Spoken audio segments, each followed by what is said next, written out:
Let's get izindaba ze-1KZNTV ifundelo uSambuliswa kaNqulunga ngikubingelele mbukeli asikubhekele ihamba phambili usuku namhlanje. Zihlomulwe ngezinsizwa Ezilwa Nobugebengu kuvalwe amakolisha abafundi bebhikisha kanti imiphakathi imashele kaShukela eFelixton. Kwethuleke izinsiza kusebenza ezifana nezimoto ezibalelwa ku-95 omakhalekhukhwini imfaniswano nokunye okuhloswe ngakho ukulekelela izinhlaka eziqinisekisa ukuphepha emiphakathini eyahlukene eyakheleke isifundazwe KwaZulu-Natal. Ekhuluma neze kulezi ndaba uNdunankulu Nobugebengu uthi ke bazama ukwenza ngcono indlela yokusebenza kwalezi zinhlaka njengoba sekunesikhathi eside sikhala ngokuthwala kanzima uma ke Ezilwa Nobugebengu ngenxa yokwesela izinsiza. Ziphume ngobuningi izinhlaka ezahlukene Ezilwa Nobugebengu emiphakathini eyahlukene khona lapha esifundazweni KwaZulu-Natal njengoba ke ungqongqoshe noma ke uNdunankulu wesifundazwe iKwaZulu-Natal Nobugebengu ehambisana ke nongqongqoshe wezokuphepha komphakathi uSiphohlomuka kanye ke nabanye ke noma ke nezinye izinhlaka kahulumeni benikeleke ngeinsiza kusebenza kuzona ke lezi zinhlelo lezi zinsiza kusebenza zifaka ke imoto ezingu-95 ingcingo zokufona nokunye ke okuningi okuzokwenza ke ukuthi ke umsebenzi walaba ube lula. Lezi zinsiza esizozinikezela namhlanje sibona zibaleke kakhulu ngoba zizosiza ekutheni laba akade besiza umphakathi bengena lutho bengena ama uniform bengena ama cell phones bengenayo ngisho airtime. Namhlanje sizawubanikezela ama cell phones sobanikezela ama lights sobanikezela izinto zokugqoka sibanikezele kanye nemali kapetrol including the 95 imoto esizobe sizinikezela enhloso ngempela yokuthi sihlangabezane nabo ekulwiseni nobugebengu emphakathini yethu. Kanti ke uzokhumbuleka ukuthi ke usukwini ke olodwa noma ezimbili ezedlule kubonakala ke isigameko sokudutshulwa ke kwabasolwa khona ke lapha eMaran Hill abayishaka lolunye bebangake noma ke ngenxa ke yabo ubugebengu njengoba ke bebehlalisela ibhojozi ke wona umphakathi kuyona leya ndawo abakhulumela ke zona ke lezi inhlaka ezindaweni ezahlukene bathi ke bayalibonga lolu sizo njengoba ke bebebhekene nenkinga uma ke belusana nabo ubugebengu. This is a wonderful day really, and as from now going forward it tells us that usayiphalile impi yokulwisana nobugebengu and we are going to fight, making sure that we are working together with amaphoyisa eKwaZulu-Natal angalele belojenerali khona uJenerali Makhoba. Angaze ngicabanga ukuthi one day uzoba nemoto uyilunga nje lomphakathi lapha phansi elivolontiyayo ukuthi hamba usebenze ngokufaka.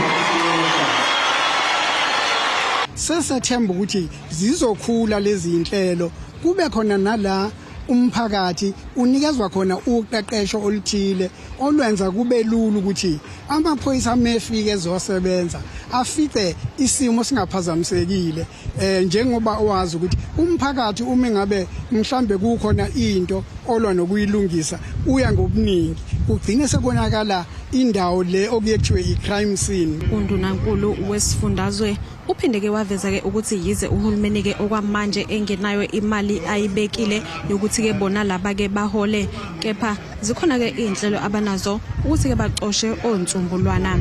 Izimali ezikhona njengamanje azikwanele kodwa kukhona esikuhlelayo okuzokwenzeka khona maduze abazokwazi ukuthi kube khona abakucoshayo ngesikhathi sisahlela futhi ukuthi ukuqhubeka kuyaphambili yini esingayenza ekutheni sihlangabezane nabo ngoba ngempela mkhulu umsebenzi abawenzayo futhi muhle ngendlela eyisimanga umsebenzi abawenzayo labafowethu nodadewethu ekutheni babhekelele ukuphepha komphakathi. Ngaphandle ke kwalezi imoto ezethuliwe zikhona ke ezinye ke uhulumeni ayodile kanti ke uNdunankulu uvezile ukuthi ke lezi imoto bazoyisabalalisa ke ezindaweni ke ezithatha njengalezo ke ezihamba phambili ngobugebengu nakhona ke ezindaweni zasemakhaya ezakheleke amakhosi.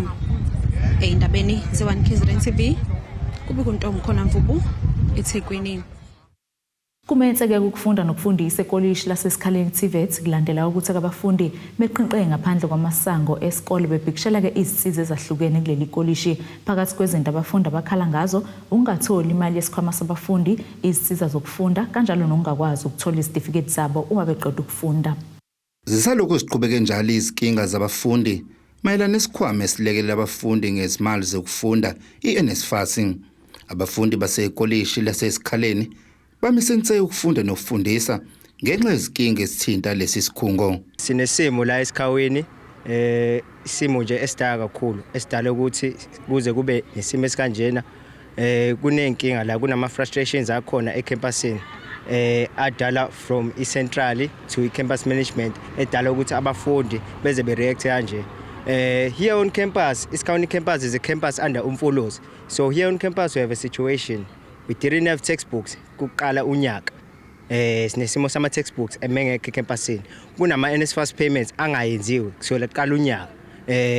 Kuyisimo la kunabantu abahlala kwi-private accommodation abahlalayo baphila ngamaphakethe of abazali. So manje isimo sithi ke balambile abantu ngaphandle. Abafundi baphikishe ngaphandle kwamasanga lesi sikhungo befuna ukulalelwa kwezinkinga ababhekene nazo okuhlanganisa nokuthi abakwazi ukungena kwi-system ukuze bakwazi ukuthola imali yabo. Mase submit our consent to the head. The head awe resolve ama issues ethu into on campus. Kwanawo ku head unama issues awenzayo kuthiwa the student.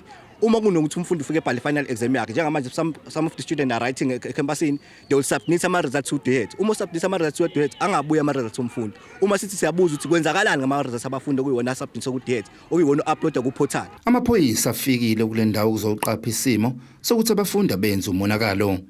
Abafundi bathi siningi izinkinga ezibhekene nalesi sikhungo njengoba nonogada kanye nesisebenza ngaphakathi zingakhokhelwe imali kuze kube yimanje. Okunye futhi inkinga ephathene no-NSFAS kune service provider okuthiwa uConvest. Ingane ayikwazi uaccess ama account azo kuConvest. Lokho kwenza ukuthi kube nzima usibekwazi ukuthola imali zabo. Kunabawo i-program ekuthiwa u-pilot accommodation. Lapha ama-stand abakhokheliwe. Okukuthi uma-stand engavuka ekseni bese ethi ingane ayiphume. Lezi ngane eziningi elapha ehlele kuma-pilot accommodation. Lezi ngane ezophuma lapha zizoyapha because imali asinayo. Nala ngaphakathi ucampus manager ukwacabanga ukuthi ingane ngaphakathi zonke ayihambe emakhaya. Base angikwazi ukuthi ngathi ngifika ngolesibili, ngolesine semele ngihambe ngibuyele ekhaya. Angikwazi ngathi ngisuka le eMpumalanga noma la ngisuka khona because la ngaphansi nabafundi abasuka kude. Akusikuthina akubona wonke umuntu usuka la eduzane. Bonke basuka kude. La ngaphakathi isecurity okokuqala ikhokheliwe, inenyanga engakhokheliwe. Omama basicleanelayo la ecampusini ukuthi be clean nabo bakhokheliwe. So asazi noma nabo futhi kusasa bovuka bethi abeze ecampusini bezosebenza. Isecurity ithini singama student la ngaphakathi. Ukusho ukuthi thina sivela siphephile. Lezi inkinga kubuya ziya ngokuqonga njengoba abafundi betshelwe ukuthi nokudla kuyaphela ngaphakathi. Imizamo yokuthola ukuphawula kumfolozi TVET ayizange iphumelele kwaze kwashaya isikhathi sokuya emoyeni. Ezilwa.1KZNTV kubikuthi abantu maphumulo esikhaleni. Khona manje lokho balale ngaphandle abafundi basema-TVET colleges kulandela kungafakelwa imali laba bathi ke baxoshiwe ezindlini abaqoshwe kuzona kulandela ukuthi ke isikhwama esixhasa abafundi sihlulekile ukubafakela imali ngesikhathi abafundi bophiko lwasePresses Layer bathi ke baphoqelwe ukuthi ke bephume ebusuku ezindlini basala dengwane bengenayo indawo yokulala. Labafundi ke bathi kubakhathaza kakhulu ukuthi ke kuzoqala isivivinyo maduze kepha ke ukufunda kuphazamisekile. Abafundi bekolishi lasePresses Layer iTVET College bathi baphoqeleke ukuba balale phandle ngenxa yokungakhokhelwa kwezindlu abahlala kuzona. Basho kanje ngesikhathi beqhubha umbhikisho wabo ngaphandle kwamasango aleli kolishi. Esikoleni bekuthiwe ngomhla 4 kuzoqala ama payment eingane. Ingane ezixoshiwe attendance zabo azina indawo yokulala namhlanje sizezalala la. Kuzosuke kube namhlanje sizezalala la. And esikoleni babe confirmile ama dates. Kodwa akashintshi ngisho nama status abafundi ku NSFAS akakafiki ngisho na ku registration received. Futhi ayikho progress eyenzakalayo khona abafundi abangaveli inhlobo ku system. Abafundela imali bayeze esikoleni kodwa baveli nje kwi-system. Laba bathi ukufunda kuphazamisekile njengoba bevule ngolesithathu kepha basanezingqinamba namanje. Ukufunda sivule ngolesithathu ngomthetho. Izolo kwaqala kwa strike ngolesine njana namhlanje ku Friday. So into abayenzile bakhipha i-timetable ukuthi siyaqala ukubhala ngomhla ka-20, I think 20 or 22 lapho nje. Sizobhala kanjani asifundile awekho ama payment sizokwenza njani. Ubuholi babafundi buthi sesiside isikhathi belindile kepha namanje akulungi. Kuningi okwenzakalayo as iTVET si understand ukuthi ama payments belajele kuba late. NSFAS unawo ama delay vele. Okwenza ukuthi sesibanike ithuba ukuthi at least lo March lo yonke sibanike ithuba lokuthi balungise izinto. Kodwa mase sivula ngoApril bafike nento ukuthi kuzofika lo muntu lo in charge for ama payments ethu uNaroko Transact uzolungisa ama accounts ama new students. Ama new students bekuthi azolungisa ubhuti lo sebenzela uNaroko athi abatholakala kwi system. so kugcina sekuvela ukuthi abaphathi balesikoleni abahambisa information yethu ka NSFAS thina so N6 mina ngiyaqeda ngoJune asinawo sihlobo ama status so i-accommodation u-NSFAS ne students learning yaphazamiseka nje kakhulu.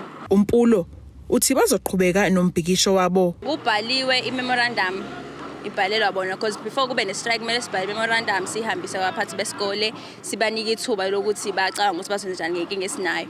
Kwawukuthi abafundi babona kungawona umqondo right ukuthi abasiphenduli. Izolo bekubhala u-national exam wa-engineering sabanika ithuba lokuthi okay laba ababhalayo ababhale kodwa kusasengicela sibele nento ephathekayo. Njengoba ubona kumanje akukho management akukho thisha sisodwa ingane izolo zezalala la okwenza ukusiza ukubona ukuthi ayisuse solalisa laba baxoshiwe ezindlini istrike siqhubeke bese ukuthi na next week kukanjalo soqhubeka na next week isiphathi. Imizamo yokuthola uthishanhloko waleli kolishi ayiphumelelanga.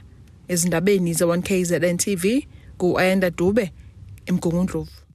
Avukeke umbhejazana amalungu omphakathi wasedlangezwe iniwe kanye nawo wasegobandlovu amasheleke izimboni ezimbili eziseFelixton okuyithongathi kanye neHewlett laba ke bakhala ngokuthi ke lezi imboni azibaqasha abantu abangomkhaya kulezi ndawo kunalokho ke balanda bakwezinye indawo kokunye ke kubalekile kuhlulwe izikhalazo zabo ukuthi ke sesiside isikhathi befake izicelo kulezi imboni kepha ke abaqashwa.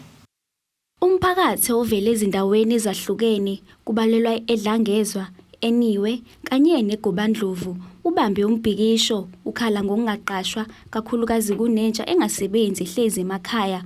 Lo mphakathi uveze ukuthi kusukela ngonyaka ophelile bafaka isicelo semsebenzi kulezi inkampani kodwa bazange beyithola impendulo. Abantu abadala ngicanga ukuthi bambala kakhulukazi nje kunentsha engasebenzi sike saya iHewlett sabacela umsebenzi sabahambisela ama memorandum ngezikhalo zethu abaze besinake kusukela ngonyaka odlule January besifese khona eHewlett sibuye sofesa nalana eMond Impact sicele for amathuba omsebenzi endabakaze besinake ngaso sonke isikhathi mesilethi ikhala basinaki kunalokho kunabantu abaqashwayo phambi kwethu okungasibo abala endaweni asisho ukuthi sifuna ukuthi kuqashwe thina kuphela enkampanini eyila siyazi ukuthi eSouth Africa wonke umuntu oseSouth Africa unelungelo lokusebenza eSouth Africa but kuba bhlungu mase kubonakala ngazi ukuthi thina abantu bomphakathi we are less privileged ukuthi singawathola amathuba omsebenzi endaweni eyakhele thina lenkampani ayikho emakhaya lama companies awekho awekho edrobheni awekho elokishini aphakathi emakhaya andithina sakhele wona lama company. Lo mphakathi ubese ukhalaza ngokuthi lezi inkampani kukhona ezikuhlomulayo kuwo njengamahlathi kanye nezimoba kodwa wona njengomphakathi akukho ekuzuzayo. Ubese uveza ukuthi abanye bamalungu omphakathi aneziqu zayo lemsebenzi kodwa bathola amathuba omsebenzi. Inamba yabo ya increase sihleli siumphakathi la is a Mondi Impact. Obaba bethu banamahlathi, obhuti bethu banamahlathi, emakhaya kunamahlathi asikwayo ezokwenza iphepha la kaHewlett obaba banezimoba eziningi ngasemakhaya indawo ipopulate ngezimoba kodwa still la umphakathi owenza ukuthi imshini le yabo imanufacture iyenze inzuzo umphakathi wona lo the very same community I benefit from ama companies so as intsha sihlanganile as intsha engasebenzi sathe ke size so approach umphakathi inkampani ukuthi sicele ukuthi zisinika amathuba and inkampani zasiziba zasinigleta bebengafuni ngisho ukukhuluma nathi always we come and wait by their gate ukuthi besibona ukuthi singabantu abafesile. Some of us have ama qualification, some of us have ama qualification are irrelevant to imsebenzi yala but they have got ama qualifications. Ezindabeni ze1KZNTV channel 261 ngingumabongi Mhlongo ngise Richards Bay. Asike sisishelele etolo sibuyasiqhubeka nazindaba zethu.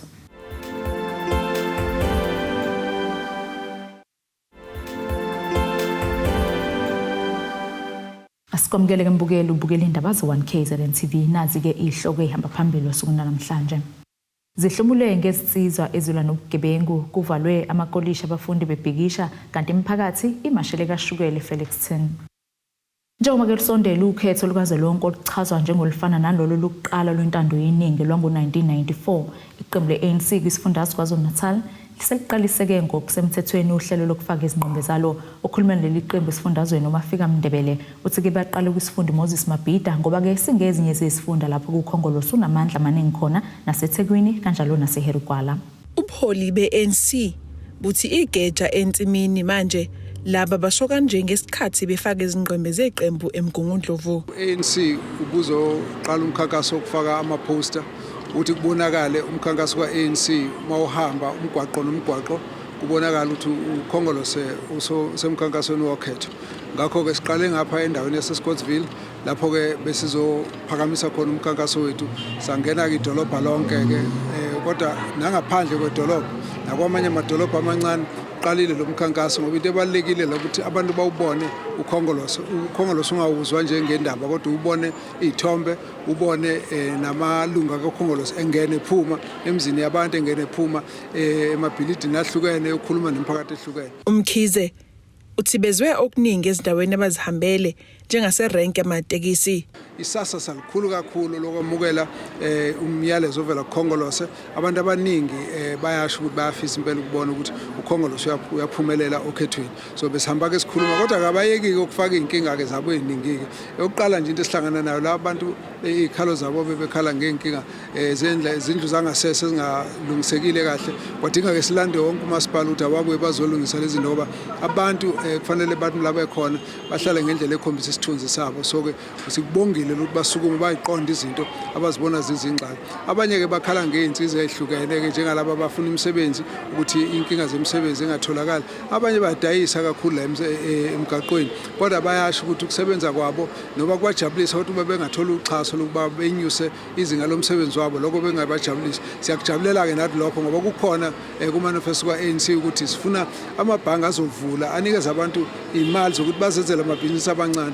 Uqhube wathi kubalekile ukuthi baqhubeke baphathe. Kubaleke kakhulu ukuthi ukhongolo ugcina amandla okuphatha wonke kuyo yonke lemkhandlu nakuyo wonke lama province ngoba kwenza ukuthi uhlelo lokuphatha uhulumeni lihlangane lubambane kusukela kwizwe lonke uzofika phansi ngendlela esisebenze ngayo njengami nje ngisebenzile esigabeni sesifundazwe. Ngiyazi kubaleke kangakanani ukuthi abantu bawusekela ukhongolose ukuze egcineni inhlelo zonke zokuguqula impilo zabantu zihambisane ngoba kwesinye isikhathi uthola ukuthi mangabe seyimbonisa iminingi kube khona la kugejana khona uthola ukuthi akusasebenzeke ngendlela eyiyona. Kodwa ke siyazi ukuthi abantu banelungelo lokuthi bavotele lo abamvotelayo. Thina ke njengenhlangano kakhongolose sibona ukuthi sisekhona isidingo sokuthi abantu baqhubeke bavotele ukhongolose. Ezindabeni ze-1KZNTV ku-Anda Dube Mgungundlovu. Iqembu le-Democratic Alliance ngaphansi kwesifunda ugu lithi ke lo masipala usuhluleke wancama ukuzama ukulungisa inkinga yokuhlinzeka ngamanzi emphakathini owakhelele lesi sifunda. Uhlalo wekhokhasi weqembu le-DA kumkhandlu ugu Councillor Leonard Ngcobo uthi ke inselelo yamanzi kulesi sifunda sekufakeke abantu bakwanhlalwane enkingeni yokweswela usizo lwezempilo njengoba umtholampilo inhlalano sekupheleke cishe izinyanga eziyi12 bengenawo amanzi. Lusalokhu lubukeka luyinselelo uhlelo lokuhlinzeka ngamanzi ngendlela egculisayo kumasipala wesifunda ugu. Lokhu kuvezwe iqembu le-DA kulesifunda abaveza ukuthi kusanemiphakathi engenawo amanzi okubalwa nomphakathi wakwanhlalwane obhekene nenkinga yokuthi umtholampilo wabo awunawo amanzi. Hlalwane community have not been having water almost over 12 months. Right. And in that community there is Hlalwane clinic. They don't have water. And if you go in that clinic, it is just stinking. And it is on the verge of closure because the professional nurses are looking to leave that clinic. They want to go to other places where there is water, where there is proper sanitation, etc., etc. So eventually that community will suffer a lot if the department decides to close that clinic just because Ogo could not provide water in that community and in that particular institution. Ilunga lePhalamende lithi amanzi ilungelo lomuntu uthi ikhomishana yamalungelo abantu ikhipha umbiko othi omasipala abaningi baxhaphaza ilungelo labantu ngokungabahlinzeki ngamanzi. The Commission finds that in KZN, municipalities in general and water service authorities in particular have violated residents' right to access clean drinking water, as provided for in international, constitutional and statutory provisions. And this violation of rights is aggravated, and this is important, is aggravated by the pervasive sense of neglect, disregard and in some instances contempt for people suffering, and their attempts to engage with the municipality through officials and elected representatives. The extent of the challenges in water access and the rights violations experienced by communities, evidenced by the complaints tabled by residents and communities across KZN, is profound and indicative of systemic failures in water provisioning and the violation of multiple human rights. Baphinde baveza ukuthi abahambisani nokuphasiswa kokwenyusa kwentengo yamanzi kulo masipala.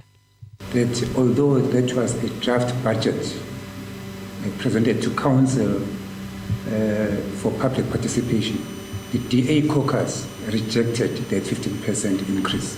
For good reason. Because it is not affordable, it is unaffordable. And the community is still licking the wounds of COVID-19. It is still licking the wounds of looting, and the economy is not growing at all. So people. Lumbiko benwethulelo zamando sicele kwezindaba ze1KZNTV ngisesayidi. Umhlazi wezomnotho usiboniso Mtshali uthi abantu bakuleli ke bazophinde bebhekane nomshopho okulahlekelwa ngemisebenzi njengoba iningi lamabhizinisi izophoqeleka ukudiliza abasebenzi ngenxa yokuhluleka ke ukumelana nencindezi yokukhuphuka ke wenani likagesi. Umtshali bekhuluma nezikulezi indaba njengoba kusukela ngasekuqaleni kwesonto kunyuke inani likagesi kanye nopetrol. Bazobhekana nesimo esinzima abakuleli ngenxa yomthelela wokukhushulwa kwenani likagesi kanye nopetrol kuleli kusukela kuqale inyanga uApril. Lokhu kuvezwe umhlazi wezomnotho nalapho edalelwe ukuthi ke ziningi ezinye izinto ezimxhantela kulokhu ezochaphazeleka. Kuzindaba ezimbi kakhulu kubahlali eningizimu Afrika ukunyuka kukagesi ngo12%, uvele futhi ungaqali nakhona ukunyuka. So sibhekene ne-load shedding futhi manje sekuwukunyuka kukapetrol okusi-affecta kakhulu, kanjalo futhi nokunyuka ke kwentengo yempilo namathuba omsebenzi futhi amancane noma amathuba abantu okusebenza engekho. So isimo sezomnotho asisihle neze nokuzophoqa ukuthi abantu bakithi bebhukule bezibophe kancane ukhalo ngokuspenda kwabe ezimalini. Sizogcina futhi sibona namanye amabhizinisi ediliza abasebenzi njengoba inkampani embili nje ezinkulu nenye ekhiqiza izimoto isikubeke kacaca ukuthi isimo sagesi masinga improve bayathutha eningizimu Afrika. Osomabhizinisi bakhala ngokuthi ke njengoba amabhizinisi abo evele ekhahlamezeka ngoba khona kohlelo lokucishwa kagesi okuhleliwe baphephela ke kuma generator nawo osekuzobamba eqolo ukwasebenzisa kwazise asebenza ngawo upetrol. Saka ama cold room, sake ama toilet, senza nama train. Isimo lesi sikagesi siyinkinga, isimo sikapetrol siyinkinga. Masiqala ukusebenza besibinto bezibiza very cheap. Hayi kodwa ngendlela sokusijikela ngakhona ngayo. Kakhulu athine senza umsebenzi wezandla. Frequency quotation namhlanje. I-customer mhlambe ethatha 1 month or 2 months, by the time ebuya izinto seyishintshile nala uthenge khona. Kakhulukazi igesi hayi ugesi kufika kakhulu. Khona kunjalo ububiza nane load shedding iphinde siqala. Ugesi uyona mgogodla. Mawungekho ugesi akwakwenzeki. Ngafuna ukuthi ufuna uphinde uzame i-generator. Manje bakusetshenzwa ke sisebenza siciciyela kuko konke. Ukukhuphuka ngalendlela kwentengo kapetrol kubikwa ukuthi kungenxa yokuba buthaka kwamandla eRandi kanye ke nokunyuka kwamanani emkhiqizo emhlabeni. Umtshali uthi ke lokhu kuzophoqa ibhange enkundla ukuba nalo likhuphule imali mboleko nokunye. Eningizimu Afrika i-inflation njengamanje okwamandla emali aphezulu okwamandla emali njengamanje asentengantenga njengoba sazi ukuthi inombolo eziqeda kudlula zikhombisa ukuthi amandla emali amile ku 5.3%. Lokho kukhombisa ngokusobala ukuthi ne-Reserve Bank izoba ngaphansi kwencindezi yokunyusa ama-interest rate njengamanje. Ukunyuka kukapetrol kusho ukuthi nempahla ethuthwayo njengokudla izonyuka nokuzokwenza ukuthi inombolo ze-inflation ezilandelayo zibe phezulu. Abakuleli bayaxwayiswa ke ukuba babophe isifuciya bazame nezinye ke indlela zokonga. Ezindabeni ze1KZNTV kube kuntombi khona Mvubu ngeseThekwini. Siphinde futhi iseyitolo sobe siqhubeke nazo indaba zethu.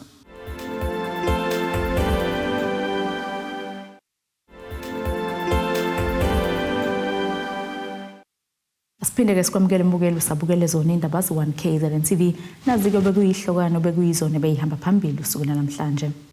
Zihlomule ngezinsizwa ezilwa nobugebengu kuvalwe amakolisha abafundi bebhikisha kanti imiphakathi imashele kaShukela eFelixton. Ake sibheke engosini yezomnotho. Irandi lakuleli lu 18.67 cent maqhathaniswa ne-dollar semelika liwu 20.23 cent maqhathaniswa ne-euro liwu 23.57 cent maqhathaniswa nopondo waseBrithani. Igolide liwu $2,285.16 cent ounce ulongohlizwe wona $90.65 cents umphongolo. Ake sibheke ke engosini yezemidlalo. Kalicacike kahle kwezigamagebhuli kusasa lomgadlo Orlando Pirates uKemit Erasmus njengoba ke eseqiwa yijezi kuleli qembu kanti futhi ke nenkontileka yakhe kuleli qembu isiya ngasemaphethelweni. Lomgadli ke selokhu agcina ukushaya igoli ngomfumfu nyakeni behlula iCape Town Spurs kumdlalo weCurling Knockout Cup nokuyiwona ke kuphela umdlalo awuqala waze wawuqeda kule season kanti ke umdlalo wakhe agcina ukudlala kuleli qembu ubungolwezi nyakeni bebhekene neRichards Bay FC. Kontileka yakhe nezemnyama ayisayina esuka eMamelodi Sundowns yaphela ke ngoNhlangulana uJune walonyaka. Nasike isimo sezulu esingalendeleka.